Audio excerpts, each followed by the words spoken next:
Hola, ¿qué tal? Muy buenas tardes. A cambio de legalizar a 1.8 millones de Dreamers, el presidente de Estados Unidos, Donald Trump, pide 25,000 millones de dólares para seguridad fronteriza, es decir, que se lograría la construcción del muro fronterizo con nuestro país.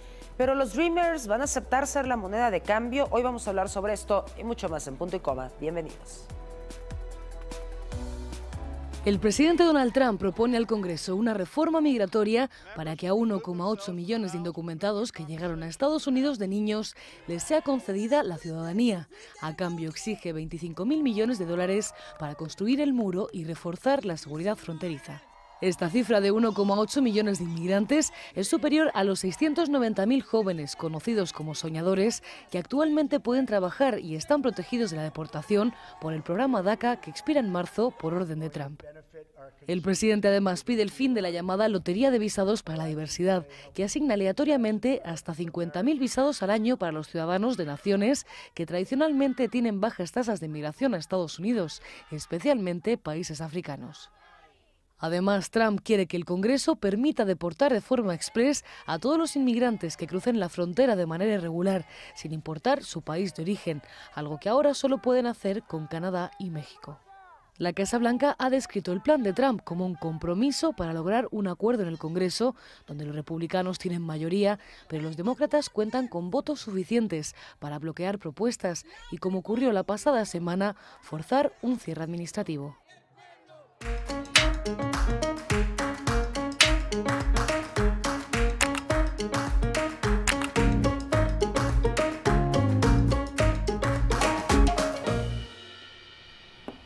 Bienvenidos a Punto y Coma, yo soy Kimberly Armengol. Hoy nos acompaña en el estudio Jessica de Alba Ulloa, ella es internacionalista asociada al Consejo Mexicano de Asuntos Internacionales. También está mi compañera Paulina Silva. Buenas tardes, ¿cómo están? Bienvenidas. Muy bien, muchas gracias. Buenas tardes. Y pues bueno, ya teníamos este tema, uno de los tantos temas polémicos de Donald Trump, pidiendo, chantajeando con los Dreamers a cambio del muro fronterizo. Cuéntanos. Bueno, no sé si podremos llamarlo un chantaje. Hay que recordar que Donald Trump, desde el inicio de su campaña, es más, en la pre-campaña, ha criticado duramente la inmigración hacia Estados Unidos. Obviamente es un tema muy controvertido porque fue arreglado por el presidente Barack Obama en respuesta a que no se pudo poner de acuerdo con el Congreso para sacar una reforma migratoria que prometió durante las dos campañas para su mandato presidencial. Entonces lo hizo bajo una orden ejecutiva. Esto es un asunto que lo tiene que arreglar el Congreso, no el presidente de Estados Unidos. Por lo tanto, Trump decidió ponerle un plazo y que el Congreso decida qué es lo que va a suceder con esto. Ahora, efectivamente ha estado pidiendo más seguridad fronteriza, ha estado pidiendo que se financie el muro en la frontera sur, es decir, el muro con nuestro país, con México, y parte de ese dinero supongo yo que serviría para tal propósito. Y hay que tomar en cuenta que son los 25,000 millones de pesos que pide para seguridad fronteriza versus los 25,000 millones de pesos que costaría también aproximadamente la regularización de todos los DACA que se encuentran en Estados Unidos. Entonces, no sé si sea realmente un chantaje, pero es una situación que se debe de arreglar y la debe de arreglar el Congreso. Jessica, a mí me gustaría que nos pusiéramos un poquito en contexto también para la gente que nos está viendo y que de repente está un poquito como confundida, qué es lo que se está negociando. Por una parte, ¿qué es lo que contempla la reforma migratoria de Donald Trump y cuál sería esta moneda de cambio, qué es lo que se dice, ¿no? Que serían los Dreamers y un poquito lo que es el programa de acción diferida, lo del DACA? ¿Nos puedes explicar? Hay dos cuestiones que son separadas. Normalmente confundimos el DREAM Act con el DACA. Y son dos cosas diferentes. El DREAM Act trató de hacerse a nivel federal, es decir, que cubriera todos los estados de Estados Unidos y no se logró. Por lo tanto, hay algunos estados que sí lo pasaron. ¿Y qué hace? Se quería que los inmigrantes indocumentados pudieran acceder al sistema educativo de sus distintos estados con los mismos beneficios que se llama in-state tuition. Algunos sí lo aceptaron, otros estados no. DACA es justamente esta orden presidencial extendida por el presidente Obama para dar no estatus legal, porque finalmente no tienen un estatus legal, pero sí pueden estar en el país durante un periodo de 2 años que puede ser renovable. Eso es lo que ahora Trump ha dicho que se tiene que arreglar. Reforma migratoria como tal, habría que ver qué es lo que se propone, porque solamente no hay nada sobre la mesa, pero se ha dicho que lo que quiere hacer es, uno, que los DACA se les pueda dar una vía hacia la ciudadanía, con lo que no están muy de acuerdo algunos representantes de su mismo partido, del Partido Republicano. Segundo, que se quite o se anule el programa de las visas de lotería, como se le llama, que es un programa que empezó en los años 90, de hecho firmado por el presidente George H.W. Bush, y que en su momento se pensó que era una buena idea y que de hecho lo propuso Chuck Schumer, senador demócrata, y él mismo dijo, bueno, esto tiene que ser un programa que no sea permanente, porque no se puede sostener. Claro. ¿No? Es la primera vez que se trata de quitar este programa y ha recibido mucha atención porque el año pasado recordemos que hubo un ataque terrorista llevado a cabo por una persona que entró a Estados Unidos bajo este tipo de visas, que son aproximadamente 50,000 visas anuales y tiene postulaciones de 20 millones de visas al año, ¿no? Pero se dan nada más 50,000 de países que están poco representados en Estados Unidos en la generalidad y que no han recibido visas anteriormente. Y la tercera propuesta es vincular esto con que haya mayor seguridad fronteriza. Ahora, hay que recordar también que Trump, todo el mundo lo odia, lo sabemos, pero no es el primer presidente que propone esto. Obama lo hizo en su momento, todos los presidentes lo han hecho. Entonces, vamos, no seamos tan hipócritas, ¿no? Claro, bueno, claro, Trump la verdad es que tiene muy mal tacto para decir las cosas, no filtra lo que está diciendo, por lo tanto, pues es algo que no cae bien a nadie, ¿no? Y por ejemplo, Obama deportó en el mismo periodo a mucha más gente de lo que lo está haciendo Trump. Así es. A Obama, durante los 2 periodos que estuvo, se le conoció como el Deporter in Chief, el deportador en jefe. No es que se le hiciera mucha propaganda, pero la población hispánica lo sabe perfectamente. Y lo sabían y se lo echaron en cara muchas veces. Trump, se supone que la diferencia que ha habido con estas deportaciones es que se va a focalizar más en aquellos que son criminales, que también lo hacía Obama. Sin embargo, parece ser que sí está afectando un poco más a las familias que ya tienen muchos años residiendo en Estados Unidos y que de repente están siendo deportadas, ¿no? Ahora, ¿qué imagen está proyectando Donald Trump primero, pues en esta negociación, ¿no? Es que mucha gente está diciendo que es la moneda de cambio. Los Dreamers se están convirtiendo en esta moneda de cambio. Incluso muchos ya han protestado al respecto. ¿Qué imagen está dando también a sus votantes? Porque recordemos que muchos de sus votantes no nada más quieren la construcción del muro fronterizo, sino también se oponen a los Dreamers, ¿no? ¿Qué es lo que pues está proyectando para ellos? Los Dreamers son un caso muy particular, porque finalmente normalmente son jóvenes que han sido educados, que son americanos 100%, o sea, que pueden tener papás que son de origen mexicano u otros orígenes, porque recordemos que no todos los inmigrantes son de origen mexicano. La mayoría sí, pero no todos. Y hay muchos mexicanos descendientes de mexicanos o de mexicanos en este programa, pero otros que no lo son. No sé qué tanto tengan los Dreamers palabra y qué decir en esto, porque finalmente están en una situación indocumentada. Ilegal. Sí. A la gente no le gusta mucho oír el término, pero así es. Es decir, sus padres, o sea, no fue culpa de ellos y eso es un atenuante que se les ha tomado en cuenta justamente para poderles dar este estatus. Sus padres los llevaron, ellos pues simplemente siguen a sus padres, pero están ahí bajo un estatus indocumentado. Entonces, si yo fuera un Dreamer, obviamente haría todo lo posible para seguir un camino legal que me permitiera estar en el país bajo las normas. La base de Trump, sabemos que Trump logra convencerla de una manera impresionante.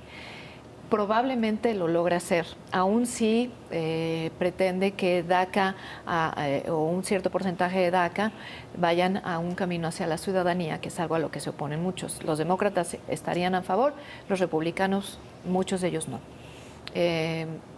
¿Por qué? Porque finalmente se toma en cuenta este hecho de que están rompiendo la ley, están yendo en contra de la ley, y eso no se puede permitir en un país donde se supone que las instituciones funcionan. Por lo tanto, no sabemos bien qué va a pasar, pero yo estoy convencida de que Donald Trump, como diga las cosas y como presente el acuerdo al que se llegue, puede llegar a convencer a esta base que estaría renuente a este tipo de migrantes. Finalmente, no son migrantes que van llegando, sino son migrantes que ya llevan ahí muchos años.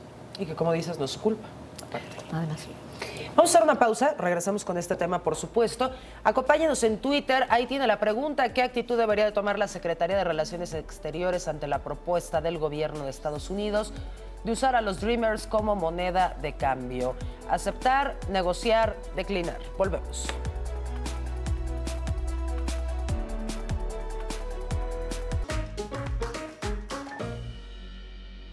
Seguimos en Punto y Coma. Se denomina Dreamer a todos aquellos migrantes ilegales que cruzaron la frontera cuando eran apenas unos niños y los cuales han vivido toda su vida en los Estados Unidos sin tener conciencia en el momento que fueron llevados hacia allá.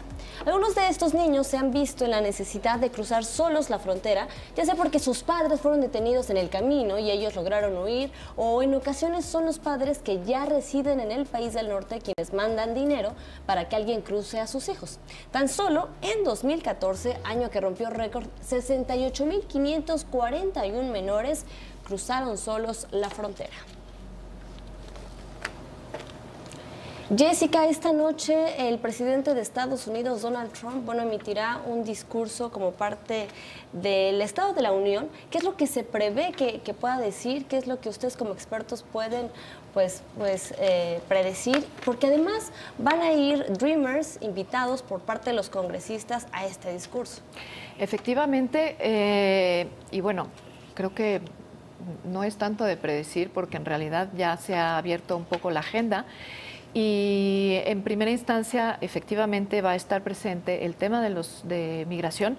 El presidente ha dicho que esto necesita de un acuerdo entre demócratas y republicanos, porque los republicanos solos no pueden pasar leyes al respecto, y que espera que a cambio de ayuda para el tema fronterizo, la seguridad fronteriza, este tema se pueda resolver. Hay ciertas reticencias en ambos lados, tanto de senadores y congresistas demócratas como republicanos. El tema de la migración entonces va a ser un tema importante y están esperando a ver qué va a decir al respecto. Yo supongo que dirá lo mismo, que ofrecerá un camino de legalización de alguna suerte, no necesariamente ciudadanía, porque eso es muy contestado por parte de los republicanos, pero sí algún tipo de estatus legal que les permita a los Dreamers que tienen el DACA, bajo el DACA, estar legalmente en el país. Otro de los temas importantes que va a mencionar es sobre el plan de infraestructura que tiene planeado. El año pasado logró pasar una reforma de impuestos. Esta reforma de impuestos ha sido bien vista por unos, muy criticada por otros, como todo lo que hace el presidente Donald Trump, hay que decirlo. Sin embargo, a mí me parece que todo indica que va a ser una reforma que beneficie al trabajador norteamericano de a pie. ¿Por qué? Porque muchos de ellos cotizan en bolsa. No es que sean millonarios y que tengan su dinero en Wall Street, pero muchos de ellos están en fondos que cotizan en bolsa, y eso va a ser ingreso extra que van a empezar a recibir. Ya vimos también que va a haber más contrataciones de grandes empresas multinacionales en Estados Unidos, por un lado. El segundo gran triunfo de Trump sería entonces un plan de infraestructura que piensa poner en práctica en este año. Ahora, claro que muchos de los dólares que fueron hacia la reforma tributaria no van a poder ya ser dados para el plan de infraestructura, pero es el segundo tema más importante y lo que él quisiera que se viera como un gran logro.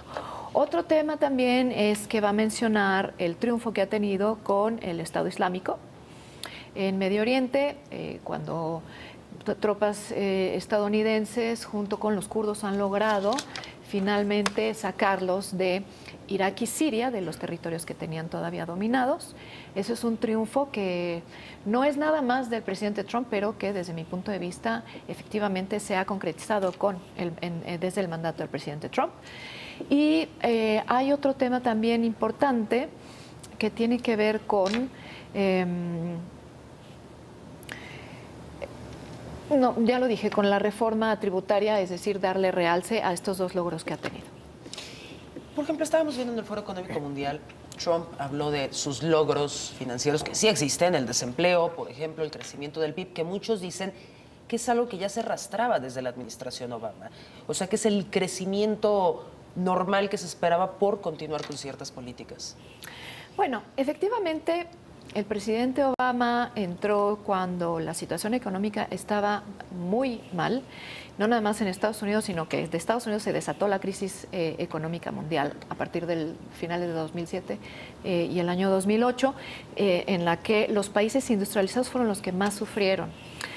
Claro, después de los 8 años de Obama, se logra revertir esta situación, pero ojo, algo que hace Obama, que es muy criticado, es que engrosa las filas del gobierno, crea muchos empleos dentro del gobierno y eso no gusta a la sociedad norteamericana en general, porque es una sociedad que está más acostumbrada a que tú con tu trabajo puedes, con tu esfuerzo puedes conseguir, lograr tus objetivos y no necesitas que el gobierno esté diciéndote qué hacer y esté poniéndote más impuestos. Al contrario, el gobierno tiene que ser cada vez más pequeño. Entonces, los logros durante la administración de Obama, sí, por supuesto que se pueden conceder. Sin embargo, la mayor parte de estos es por la iniciativa privada. Ahora, se continúa con este crecimiento. Claro, estamos hablando de que Estados Unidos no crece a los ritmos que debería de crecer, pero no lo hace ningún país, ni siquiera China, ¿no? Y los demás, pues ya ni digamos. Pero a partir del gobierno de Trump se mantiene y sube más este beneficio económico que están sintiendo los habitantes. Al final, esto es lo que se refleja en las elecciones. A los votantes no les va a importar si hay inmigrantes, no inmigrantes, si va a haber o sea, les votan con el bolsillo. Y eso es lo que va a dar un segundo término a Trump, o no, cómo la gente haya percibido que está su economía personal y familiar con este gobierno. Efectivamente, las tasas de desempleo han bajado todavía más que con Obama y bueno, las cotizaciones en bolsa se mantienen todavía mucho más arriba. Por lo tanto, sí, debemos de hablar de un logro económico importante. Bueno, pues por lo pronto son buenas noticias para Donald Trump. Nosotros vamos a un corte, pero no sin antes. Les recordamos nuestra pregunta en nuestra cuenta de Twitter, @.ycoma_TV. ¿Qué actitud debería tomar la Secretaría de Relaciones Exteriores ante la propuesta del gobierno estadounidense de usar a los Dreamers como moneda de cambio? Los resultados hasta el momento: 23% negociar y 77% declinar. No le cambie, seguimos en Punto y Coma.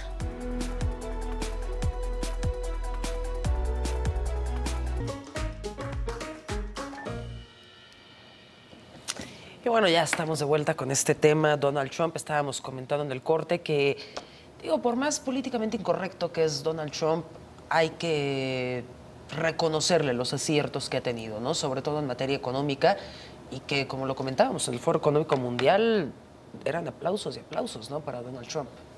Exactamente, hay que recordar que hace, si no mal recuerdo, 20 años no hablaba un presidente en el foro de Davos, no daba un discurso, y Trump, después de 20 años, no me acuerdo quién fue, si fue Bush.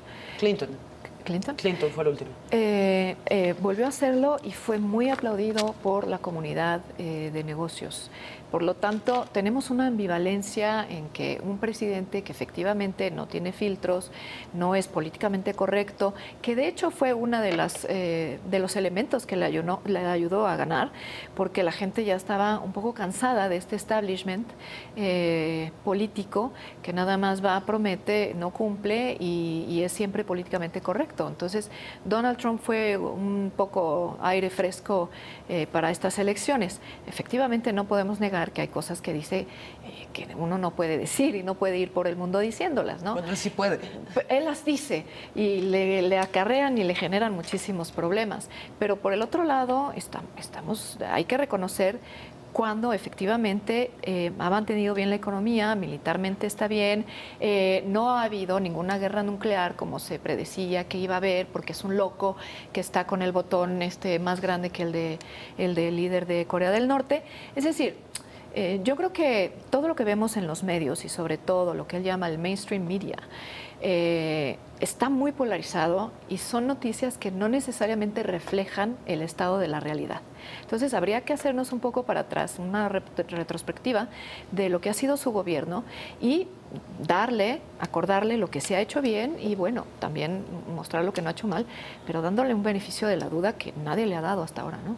Jessica, en su discurso justo en Davos, Trump decía, como parte de su lema de campaña, hay que volver a América grande otra vez. Y al final dijo, hay que volver a América grande, pero ahora no vamos a ir solos. ¿Qué es lo que...?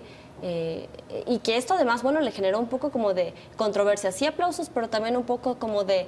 Los expertos decían que era un poco como de... Se veía a Donald Trump un tanto débil por haberlo dicho así. ¿Tú qué opinas? No, bueno, yo creo que de débil no tiene nada y no lo puedes acusar de eso porque ha mostrado durante este año recién cumplido que efectivamente no es que no le tema a nadie, sino que sale a decir las cosas que a veces son ciertas. Un ejemplo es con la Organización del Tratado del Atlántico Norte, la OTAN, una organización militar creada en época de la Guerra Fría, en donde efectivamente Estados Unidos lleva todo el peso de la organización y los estados se supone que deberían de contribuir con al menos el 2% de su Producto Interno Bruto para su propia defensa. Donald Trump fue y les dijo, oigan, ustedes, señores europeos, tienen que pagar más por su seguridad. Estados Unidos no puede hacerlo todo.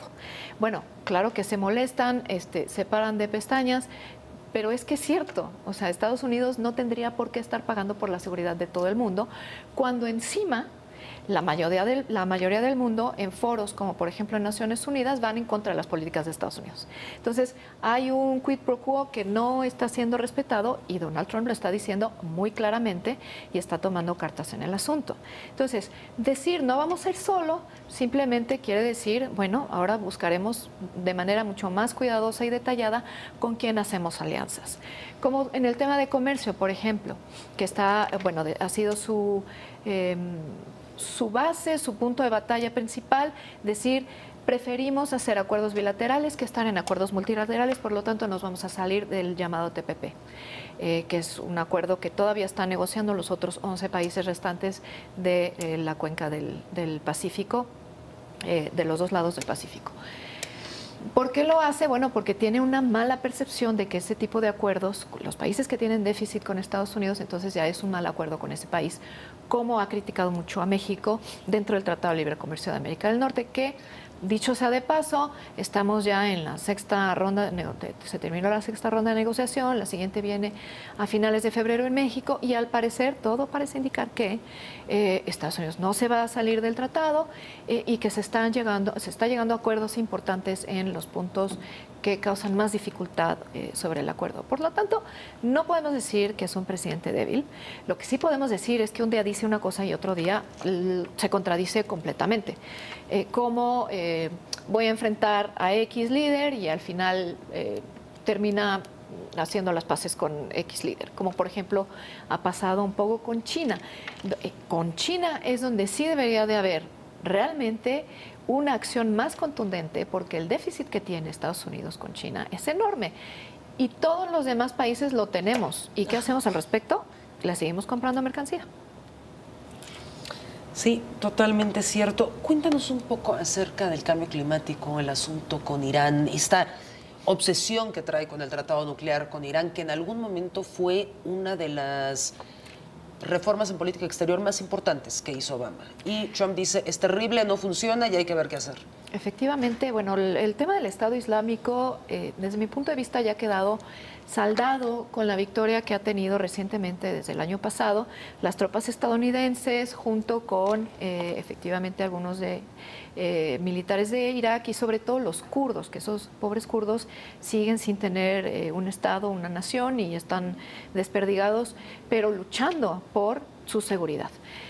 El Estado Islámico está ahora bajo control. Sin embargo, va a haber que poner mucho cuidado en los ataques terroristas que se pueden presentar en los próximos meses, sobre todo en los países europeos, porque muchos de estos llamados luchadores dentro de las filas del Estado Islámico, terroristas de hecho, tienen nacionalidades europeas, se van a regresar a sus países y pueden cometer atentados como los que hemos visto que ya han pasado, y muchos de ellos en Francia, en Reino Unido y en Medio Oriente. Lo que pasa es que no se difunde, pero son diarios los atentados que existen.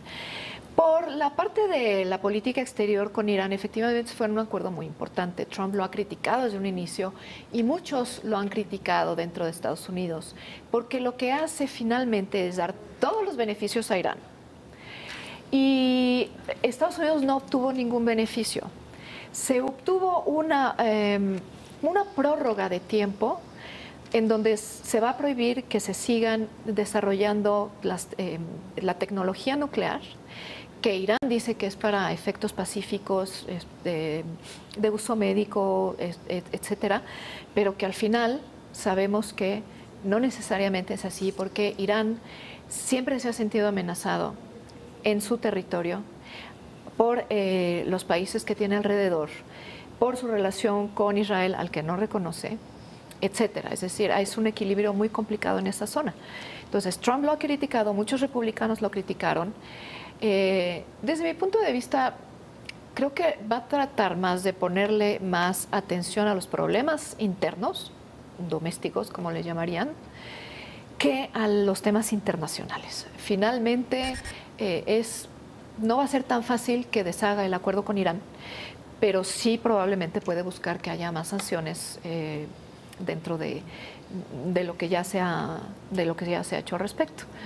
El otro tema es el cambio climático. Sabemos que se salió del Acuerdo de París, pero que tiempo después dijo, bueno, a lo mejor no nos salimos del todo y entramos, pero con ciertas provisiones que tenemos que estar de acuerdo antes. El fenómeno del cambio climático, hay que recordar también que es un fenómeno que existe desde que existe el mundo. Se extinguieron los dinosaurios porque hubo cambios de esta naturaleza. Es decir, son cambios cíclicos. Claro, efectivamente el ser humano ha contribuido a que esto se haga mucho más rápido y a que haya una deterioración del medio ambiente muy importante. De ahí a que el calentamiento global y el cambio climático sea algo que solamente el ser humano hace porque lo hacen los países industrializados, pues creo que todavía estamos lejos de... que está aprobado, que sí tiene repercusiones, evidentemente que sí las tiene, y que nadie en su sano juicio puede decir que no existe, pues no. Pero efectivamente decide salirse del Acuerdo de París. Ahora, ¿por qué? Bueno, hay que recordar que Estados Unidos es un país completamente soberano y sus posturas a nivel internacional siempre han reflejado eso. Aun cuando ha sido el constructor del orden mundial después de la Segunda Guerra Mundial, y a veces a su pesar, al final nunca va a aceptar que otro externo le imponga medidas, acciones, sanciones, inspecciones u algo que se le parezca. Por lo tanto, ese es el tema también con el Acuerdo de París. Ahora, ¿por qué causó tanta reacción por parte de la opinión pública que Donald Trump anunciara que se salía de este acuerdo? ¿Cuál es el impacto que generaría en caso de que saliera o en caso de que regresara? Bueno, porque finalmente es un país industrializado que efectivamente emite tiene una gran emisión de contaminantes hacia la atmósfera. Se está buscando, obviamente, que estas emisiones disminuyan porque afectan la capa de ozono y contaminan el planeta. Sin embargo, pues no es el país que más contamina. Y a veces podríamos decir que este tipo de acuerdos terminan siendo un poco como, terminan comprando la buena voluntad cuando de repente se dice, bueno, a ver, tenemos que llegar a este nivel de emisiones, es decir, reducirlo, pero yo puedo comprar tantos bonos limpios que le voy a dar a este otro país para que mejore su industria, para que no contamine tanto, mientras yo no hago los cambios necesarios. Es un juego también y es muy diplomático el tema. Todo el mundo quiere llegar a un buen acuerdo y al final a lo mejor ese buen acuerdo no se termina cumpliendo o no se cumple como debe de ser.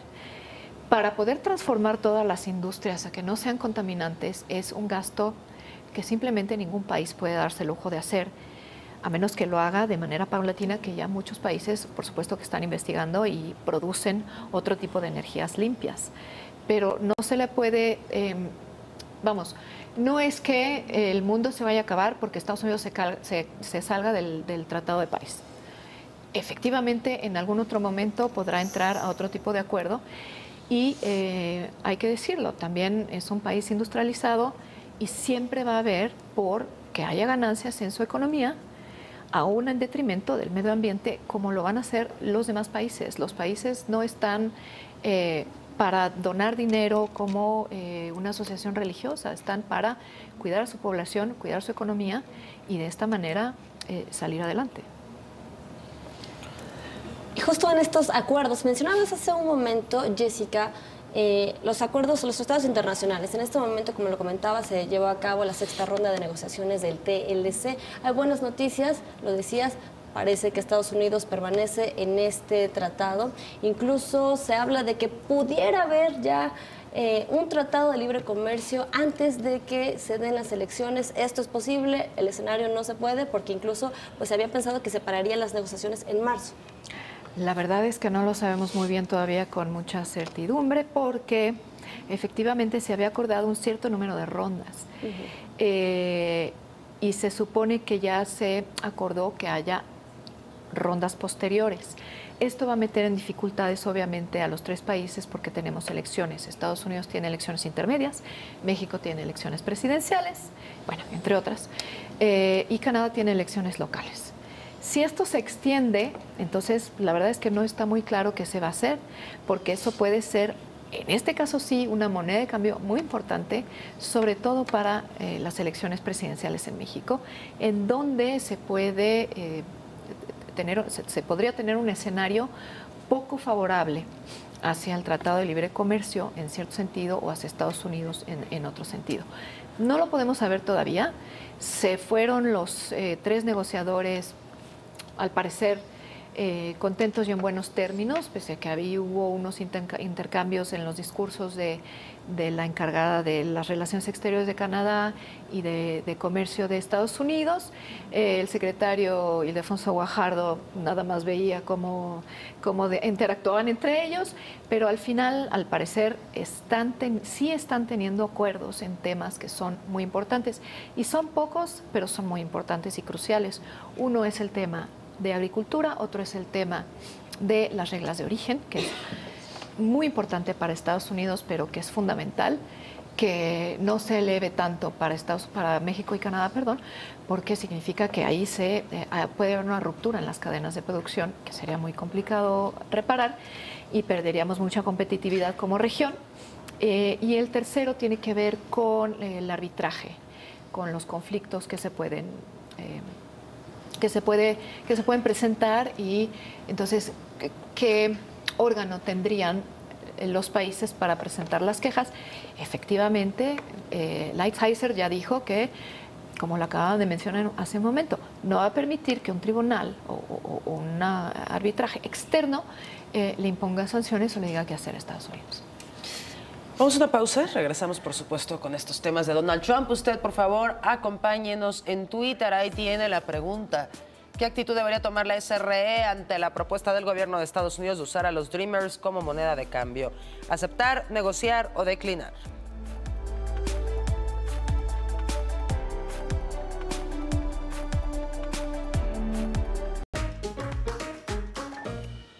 Seguimos en punto y coma, gracias por continuar con nosotros y vamos a darle lectura a sus tweets. @Langilow nos dice: en política exterior se debe siempre ser diplomático y eso debe hacer México, aunque, bueno, el patán de Donald Trump está tomando la actitud de niño emperador berrinches. Y bueno, también @sdalex nos dice, negociar bajo amenaza no es negociar coerción. Y bueno, a mí me llama mucho la atención, Jessica, este tuit que nos acaban de mencionar. Está haciendo berrinches y es un patán. Y bueno, ya sabemos que todos los adjetivos calificativos negativos son para Donald Trump. Pero nos gustaría hablar justamente de este libro que recién fue publicado y que incluso se adelantó una semana en su publicación. El libro de... Fire and Fury. Fire and Fury, de Michael Wolff. Así es. Además, cuéntanos, porque además causó muchísima polémica, como lo comentábamos, se adelantó una semana y bueno, yo no he tenido oportunidad de leerlo, pero incluso los especialistas dicen que es una mofa al gobierno de Donald Trump, que la Casa Blanca es un caos. Bueno, hay dos formas de ver este asunto. Yo leí, por supuesto, o sea, no he leído el libro, ni lo pienso leer, o sea, tengo muchas mejores cosas que hacer. Porque justo dicen que son chismes, ¿no? ¿no? O sea, que ni siquiera tiene una investigación periodística a fondo. Exactamente. Por un lado, efectivamente, aquellos que odian a Trump, tanto dentro de Estados Unidos como fuera de Estados Unidos, van a hacer todo lo posible para que siga esta percepción de caos dentro de la Casa Blanca. Por otro lado, bueno, sí leí un extracto que salió publicado en muchas redes sociales sobre el libro, pero también leí un artículo muy interesante publicado, me parece que por el New York Times, que además es muy de izquierda y anti-Trump, y lo escribía justamente una persona anti-Trump, y decía, oigan, a ver, este libro, o sea, yo sé que yo soy anti-Trump, yo he militado contra el presidente, pero yo siempre lo he hecho con bases sólidas y no con meros rumores ni chismes. Y a mí me parece que estamos en un punto en donde la sociedad, aquellos que odian a Trump solamente leen cosas que atacan a Trump y aquellos a quienes les gusta Trump solo leen y escuchan y ven en la tele cosas que son favorables a Trump. Y no ha habido un diálogo ni un intercambio sincero entre las dos partes. Tenemos por un lado a Fox y tenemos por el otro a CNN. Ese es el clarísimo ejemplo de cómo está la sociedad norteamericana hoy en día. Lo vemos por estas grandes cadenas de televisión. Finalmente, este autor, cuyo nombre no recuerdo, decía: no podemos permitirnos estar en un movimiento anti-Trump y salir a atacar sin tener realmente las bases de que efectivamente eso es lo que está pasando. Porque pese a lo que dice el libro, el autor dice, yo he conocido muchas personas que han salido de la Casa Blanca y han salido fascinadas y que han hablado con Trump y que les parecía un patán y que han salido con muy buena impresión de él. Y que, a ver, vamos, lo que tenemos que hacer verdaderamente es juzgar por las acciones, no por la retórica. Claro, a nadie le cae bien que lo insulten, ¿no? Y efectivamente hay límites a los discursos, pero no por la retórica, sino por las acciones que está tomando su gobierno.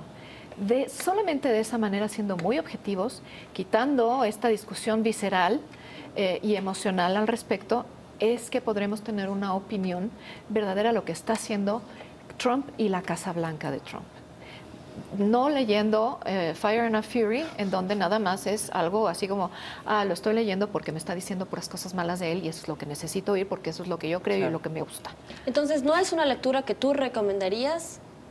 No, para definitivamente. Nada. No, y definitivamente. No le va a afectar a Donald Trump en su mandato. Es como leer tabloides, ¿no? Sí, o sea, es un libro chisme, como el Esto o la prensa o esas cosas, como hay muchos en el mundo, ¿no?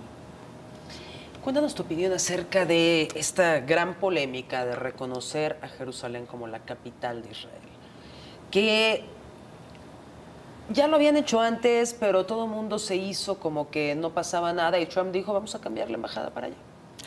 Bueno, fue una de sus promesas también, ya lo había mencionado y efectivamente hizo el anuncio, vamos a mover la capital de la Embajada de Estados Unidos en Israel de Tel Aviv a Jerusalén.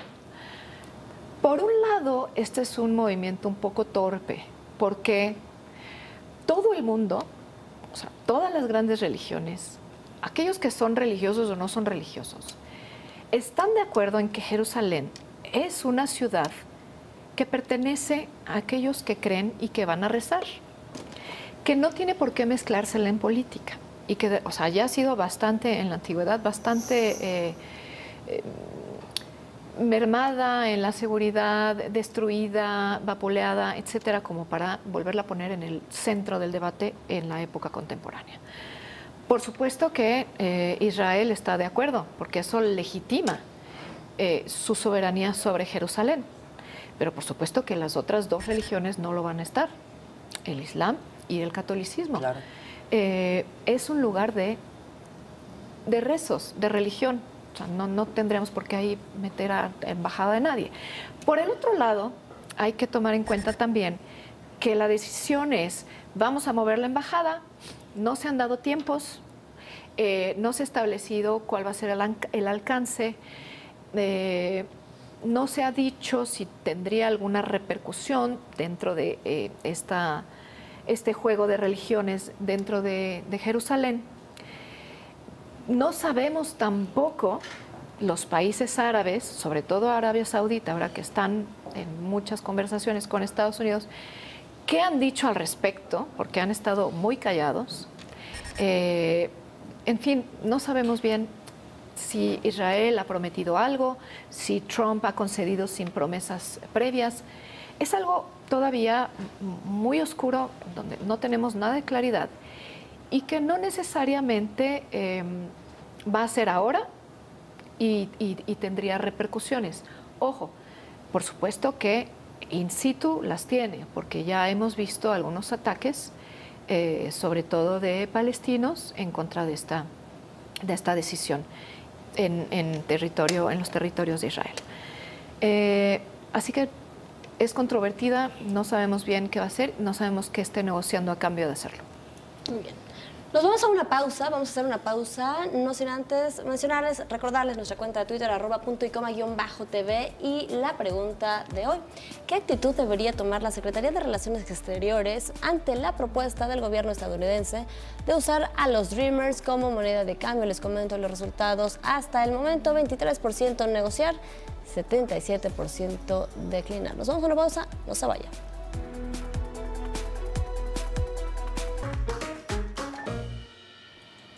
Estamos de vuelta ya, ronda final, conclusiones, cuéntanos. Quería completar algo con lo que nos quedamos en el segmento pasado sobre la decisión de mover la embajada de Estados Unidos en Israel de Tel Aviv a Jerusalén, y quería mencionar lo que sucedió en la Asamblea General de Naciones Unidas. Naciones Unidas es una organización internacional compuesta por los estados de la comunidad internacional, y la Asamblea General es un foro, es como una asamblea parlamentaria en donde cada estado tiene un voto. Esto va ligado a lo que había mencionado anteriormente, en donde Estados Unidos no va a aceptar que ningún organismo externo venga a decirle qué decisiones tomar en política de su país. Y en este sentido, la Asamblea General pasó una resolución en donde se decía que no se aceptaba la decisión de Estados Unidos de mover la embajada a Jerusalén. Simplemente mencionar que desde cuando un país soberano va a tomar una decisión de dónde colocar sus embajadas, sus representaciones diplomáticas a lo largo del mundo, conforme a lo que diga un organismo internacional, claro, en donde hay 193 países, si no mal recuerdo. Efectivamente, eso es una violación a la soberanía. Lo hizo muy patente la embajadora de Estados Unidos ante la ONU, Nikki Haley. Dijo que iba a haber represalias, y esto lo vamos a ver seguramente todavía en un futuro. Estados Unidos ya anunció que habrá un recorte a los fondos de Naciones Unidas, y este es un tema poco importante, porque Estados Unidos, más nosotros y 8 otros países, somos los mayores contribuyentes de la organización. Por lo tanto, ese apoyo es fundamental, aunque hay que decirlo también, es uno de los mayores deudores de la organización. Pero que ahí sí lo utiliza como moneda de negociación. Pues es que esas son las organizaciones internacionales finalmente, son una segunda vía para los estados para poder pasar sus agendas. Y claramente, como ya lo había mencionado, es un poco absurdo que la potencia mundial tenga que estar negociando con pequeños países que en realidad no le aportan absolutamente nada y Estados Unidos sí aporta al resto del mundo, ¿no? Jessica, ya hablábamos sobre los aciertos de Donald Trump, pero a un año de su administración, ¿cuáles son los retos que enfrentaría el presidente de Estados Unidos? Yo creo que principalmente es la desunión que existe en Estados Unidos.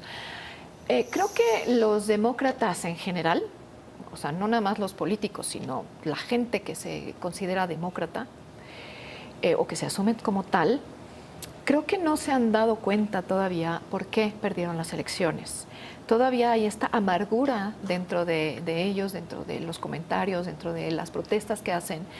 Y creo que el reto es justamente, y se supone que lo va a hacer hoy en el Estado de la Nación, en el discurso de esta noche, tratar de unir a la sociedad, porque una sociedad tan polarizada nunca llevará a algo bueno.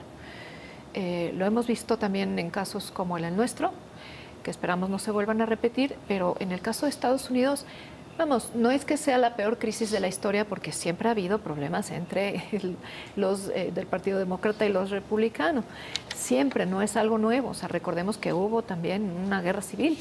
Pero finalmente creo que ese es el reto más importante, y hacer que su gobierno sea para todos, no nada más para aquella base a la que le habla de manera incendiaria y que puede decir cosas que hieren los ánimos de los demás. Y rápidamente, porque el tiempo se nos acaba, ¿cómo vislumbras tú una posible reelección de Donald Trump? Quizás sea un poco prematuro, ¿no? A un año, pero no sé.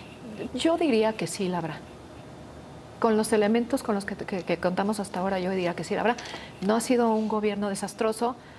Claro, sus declaraciones pueden ser desastrosas, pero regresamos al tema de la realidad. La realidad no nos ha mostrado un país en caos, un mundo en caos. La economía está bien. La economía marcha bien, por lo tanto... Y eso es lo que le importa al votante. Exactamente. Pues ahí está un poco como de los aciertos y los retos que tiene Donald Trump todavía en este tiempo que le resta de administración. Jessica. ¿Polémica será la declaración hoy en la noche? La veremos. Muchísimas gracias. Y bueno, estuvo con nosotros Jessica de Alba Ulloa. Ella es internacionalista asociada del Consejo Mexicano de Asuntos Internacionales y también investigadora de la Universidad de Anáhuac, México. ¿Tienes algún Twitter? Sí, creo. Es @Jessica con J, doble S, D mayúscula E, Alba con A mayúscula, U mayúscula y se acabó. Perdón. Ok, lo vamos a poner de todos modos en redes. Jessica, muchísimas gracias. Gracias a ustedes. Gracias, Paulina. Gracias, Jessica. Hasta aquí llegamos. Quédese en Titulares de la Tarde con Gaby Cleseca. Buenas tardes.